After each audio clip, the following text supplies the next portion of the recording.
All right, here's the truth. I'm not gonna profess to know everything about failure.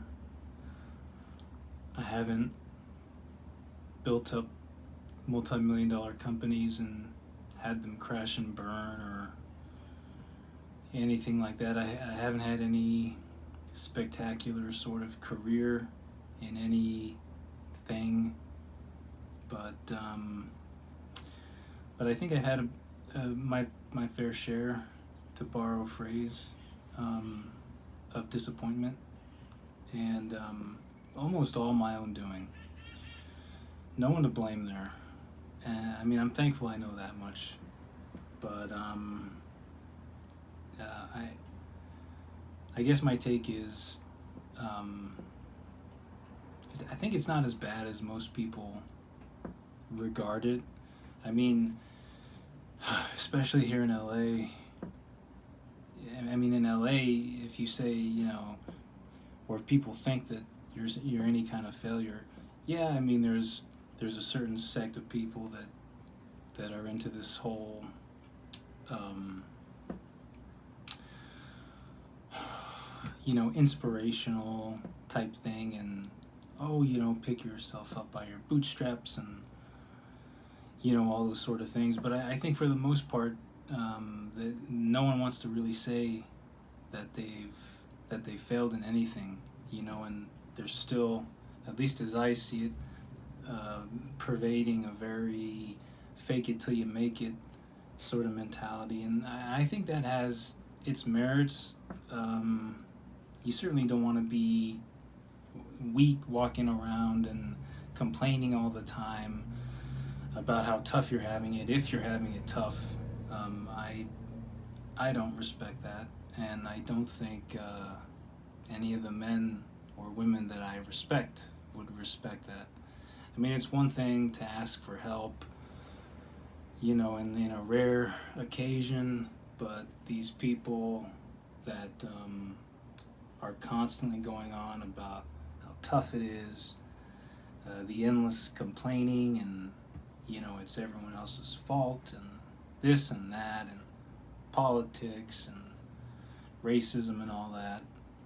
Um, I just think, well, for one, I kind of lost my train of thought there. Yeah, so that's the stuff that I don't like. If you are having a bad time, then yeah, fake it till you make it in that way. But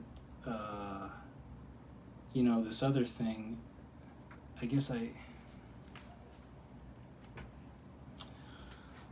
I think failure is good because for me, I was always the type of person. I thought you were supposed to tell everyone how good it was going to be in like 2 or 3 years, and I thought you had to speak things into existence. And I mean, I read all the books just like everyone else. I was looking for the answers too. None of that stuff worked for me, and I'm not saying that that's the end all be all of those things. Maybe you'll figure out a way that it can work for you. Me personally, I think that not only was it good that I failed, I wish I hadn't. I mean, but not only do I think it was good that I did, I think it was good that people saw it and people know. You know, I mean, when you sort of become the loser that everyone thought you were, when you prove everyone right, that you're the nobody they long suspected. Um, well, that takes, you got to deal with that, in your own way. But I think once you get through it, you have this kind of freedom because no one expects anything from you anymore. You know, all the old promises, no one believes that.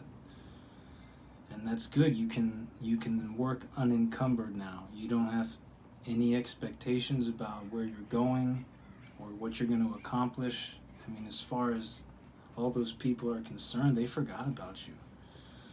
But to me, that's a big thing. I mean, that means you can just bunker down and work, undisturbed, and you don't have to worry about questions and people prying into what you're doing.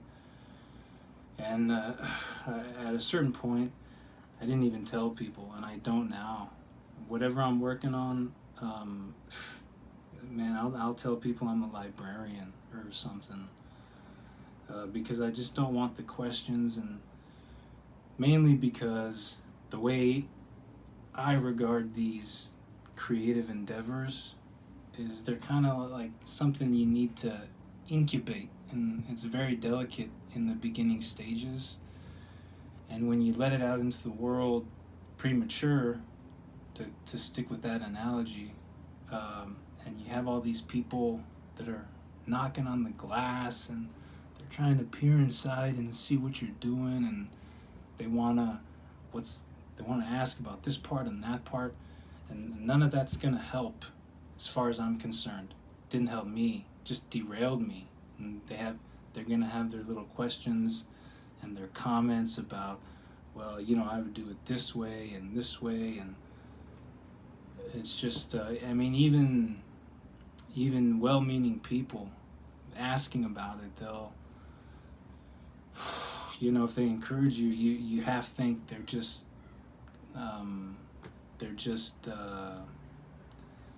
not condescending, but they're just like patronizing you, like as if they really don't believe. But it's kind of people's jobs these days. They think they have to.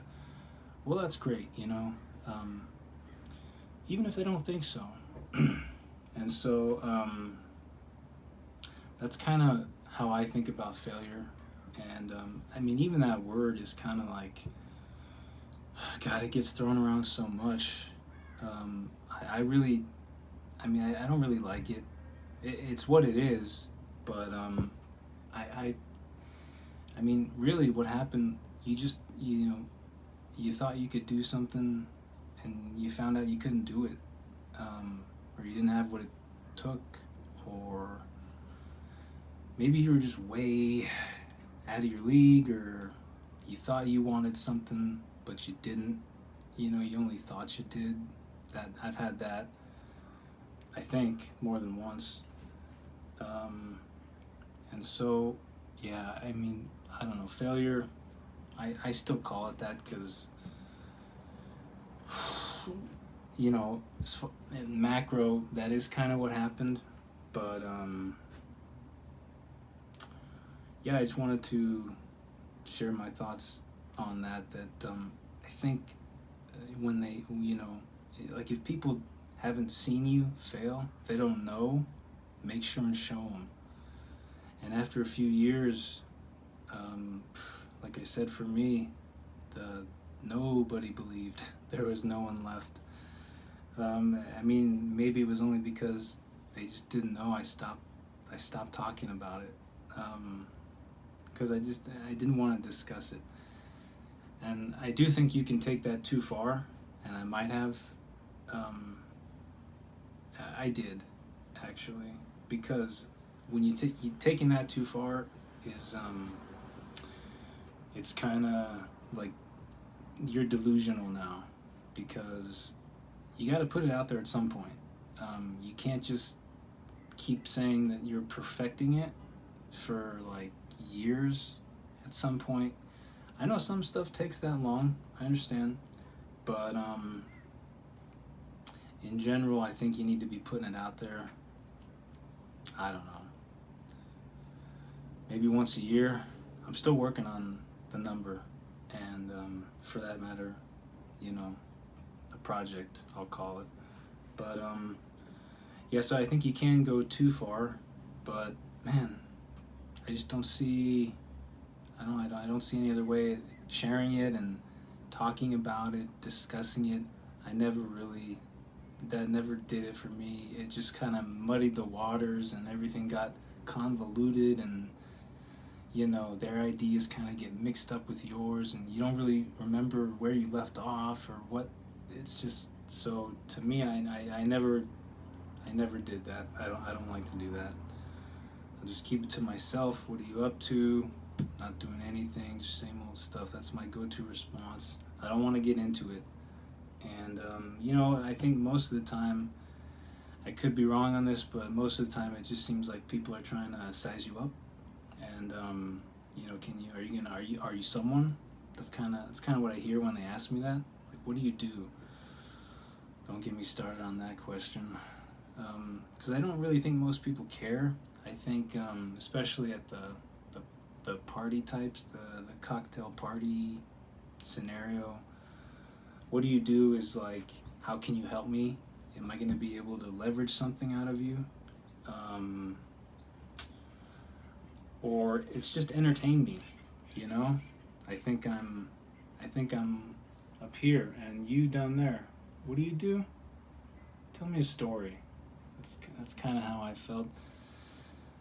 I'll be the first to admit I'm dealing with all sorts of neuroses in here. I've got as many problems as anyone else. So that could be some sort of insecurity, but I don't think it's too far off from reality.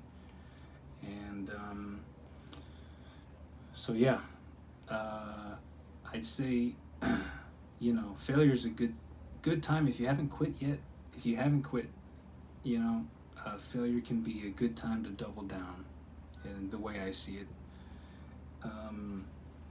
Because you have a fresh start. The slate's clean. Just scrap whatever, and just get to work on whatever the next thing is, or if you have to redo the first thing, or whatever you want to start doing. I mean, the protection afforded when you can just be left alone and let them think that you just fell off the edge of the earth. Let them think whatever they want to think. It doesn't matter. It really doesn't matter to me. I just wanted to ensure that I didn't totally sever ties with everyone. My family, I had to. I still don't really enjoy it when they ask, but I mean, they're my family, so I'm gonna give them a little more if I can. If I can manage it. I can't always. Sometimes I still have to kind of give them the answer. The generic answer. Just working, and I think they know. I think they know what's up, and sometimes I even think after a while they sort of see the benefit, and because really it's really it can just be a nuisance to have people, like, even I'll do it. I'll pry in unknowingly. I'm curious, and my family, someone's doing something, and I kind of want to know. It's a human, it's nature, it's just human nature, and I get it, but it's just one of those idiosyncrasies, I guess, that for now I need. And sometimes I think you just have to give yourself what you need. You can try and do things perfectly, and you can watch videos about how to get from A to B, and if there's 10 steps, you can follow them all. You can make an effort to follow them all, but sometimes step 3 and step 8 say don't ever do this, and you have to. Sometimes you've been trying for a long time to stick to the plan that a bunch of successful people set down, and it just doesn't work for you. And I think there's a difference between just being stubborn, like, no, I'm gonna do it my way. That doesn't work. In general, the people that have done it successfully are right in those scenarios, in those instances. But I think sometimes you have to give yourself little concessions. Like, you can really hammer down hard in certain areas, and you can do well and make progress, but there's just a few other things you need. Like, for me, when I'm working, I thought I needed comfort and silence and absolute seclusion. And so to me, I would wake up early, and I'd sit at my desk, and if I could, I would want the pitch black void of space to work in, the vacuum with just no noise. But it's kind of unrealistic, especially living in LA, in an apartment building, no less, or in a house with roommates.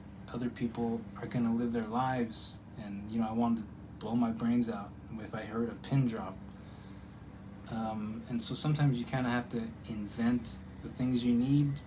I still need privacy in a sense, and so sometimes privacy is the best I can do is like a shut door, and earphones, playing some sort of sonata or some sort of focus music. And seclusion, I guess those kind of go hand in hand. So, and comfort, I thought I needed it. It turns out I really don't. There's certain amenities I can forego, and comfort was one of them. I thought that comfort to me was like perfect air conditioned 72, and but I've worked just sitting at my desk, like doors shut, windows open, but it's like 105 out, and there's little puddles of sweat on the desk, and it wasn't very comfortable, but I could still focus well enough to work. And so you kind of, like I said, give and take what you need. And again, I don't want this to, I'm not trying to sell myself as something I'm not. I'm not some mogul. I haven't accomplished these great things, but I think I've learned enough to know a little bit about what it takes to just to overcome some of the mental things, that I can't be the only one who thinks like this. I know I'm not, because I've watched plenty of videos where, hey, I thought that too, and I wasn't the only one who thought these things. So yeah, that's what I got to say about failure.